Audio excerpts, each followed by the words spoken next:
Hello everyone, ఎలా ఉన్నారు? Welcome back. Play date ఇదొక యాక్షన్ కామెడీ మూవీ. రీసెంట్గా అమెజాన్ ప్రైమ్లో తెలుగు ఆడియోలో స్ట్రీమ్ అవుతుంది. డబ్బింగ్ అయితే చాలా బాగా చేశారు.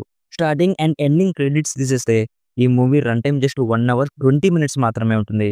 ఇందులో వన్ ఆఫ్ ద మెయిన్ లీడ్గా ఎలెన్ రిచర్డ్సన్ ఉంటాడు. ఇఫ్ మీరు ద రిచర్డ్ సిరీస్ చూస్తుంటే మీకు ఈయన ఎవరో తెలిసి ఉంటుంది. సో జస్ట్ ఇందాకే ఈ మూవీ కంప్లీట్ చేశాను. డీటెయిల్గా ప్లాట్ అండ్ రివ్యూ చెప్పిస్తాను. అంతకుముందు మీరు మన ఛానల్ని ఫస్ట్ టైం విజిట్ చేస్తుంటే ఒకసారి కాంటెంట్ చెక్ చేయండి. నచ్చితే సబ్స్క్రైబ్ చేసి బెల్ నోటిఫికేషన్స్ కూడా ఆన్లో పెట్టుకోండి. సింపుల్గా ప్లాట్ ఏంటంటే ఇందులో ఒక హస్బెండ్ స్టోరీ చూపిస్తారు. అతన్ని జస్ట్ అప్పుడే వాళ్ళ బాస్ జాబ్ నుంచి ఫైర్ చేస్తాడు. సో అతను ఇంట్లోనే ఉండి పిల్లల్ని చూసుకుంటూ ఉంటాడు. సో అతనికి సేమ్ ఇతనిలాగే ఇంకో స్టే హోమ్ డాడ్ నుంచి ఇన్విటేషన్ వస్తుంది. ఆ ఇన్విటేషన్ ఏంటంటే ప్లే డేట్, అంటే ఇద్దరు కలుస్తారు. సో వాళ్ళ పిల్లలు ఒకళ్ళతో ఒకరు ఆడుకోవచ్చని. సో ఇద్దరు కలిసాక ఒక ఇన్సిడెంట్ జరుగుతుంది. సో ఆ ఇన్సిడెంట్ ఏంటి, నెక్స్ట్ ఏం జరిగింది అనేది బేసిక్ గా ఈ మూవీ ప్లాట్. ఇప్పుడు ఈ మూవీ నాకు ఎలా అనిపించిందంటే టైం పాస్ ఎంటర్టైనర్ మామ. జస్ట్ టైం పాస్ కోసం అలా ఒకసారి చూసేయచ్చు. రన్ టైం కూడా చాలా తక్కువ ఉంది. సో ఫటాఫటా అయిపోతుంది. ఇఫ్ మీరు 21 జంప్ స్ట్రీట్ మూవీస్ చూస్తుంటే ఇది కూడా సేమ్ జానర్ కిందకే వస్తుంది.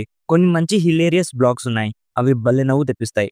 ఎస్పెషల్లీ తెలుగు డబ్బింగ్ చాలా బాగా చేశారు. కొన్ని డీసెంట్ యాక్షన్ బ్లాగ్స్ ఉన్నాయి. ఇప్పుడు మన మెయిన్ హీరో వెళ్ళి ఇంకొక స్టే హోమ్ డాడ్ ని కలుస్తాడు కదా, అతను కొంచెం తిక్కలోడులా ఉంటాడు. ప్రాబ్లమ్స్ అన్ని అతని వల్లే వస్తాయి. సో అక్కడ కొన్ని యాక్షన్ సీక్వెన్సెస్ ఉంటాయి. యూనిక్ గా కొత్తగా ఏమి ఉండవు, బట్ చూస్తున్నప్పుడు పర్లేదు బానే ఉంది అనిపిస్తుంది. సో ఇఫ్ మీకు హాలీవుడ్ యాక్షన్ మూవీస్ చూడడం ఇష్టమైతే ఎలాగో తెలుగు ఆడియోలో కూడా ఉంది కాబట్టి జస్ట్ టైం పాస్ కోసం ఒకసారి ట్రై చేయొచ్చు.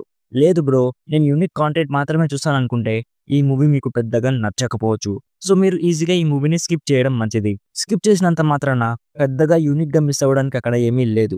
సో ఓవరాల్ గా నా సైడ్ నుంచి recommended 60% as a decent entertainer. Adult content ఏం లేదు, కానీ కొంచెం ఎక్స్పోజింగ్ ఉంటుంది అండ్ బ్యాడ్ లాంగ్వేజ్ కూడా ఉంటుంది. ఇదంతా ఓకే అనుకుంటేనే ఫ్యామిలీతో చూడండి. సో ఇది guys play date movie review. Already ఈ మూవీ మీరు చూస్తుంటే మీకు ఎలా అనిపించిందో కామెంట్స్లో మాతో షేర్ చేసుకోండి. వీడియో నచ్చితే లైక్ చేయండి. మరిన్ని రివ్యూస్ అండ్ రికమెండేషన్స్ కోసం మన ఛానల్ని ఇప్పుడే సబ్స్క్రైబ్ చేసుకోండి. Thank you so much for watching. Meet you in my next video. By bye guys.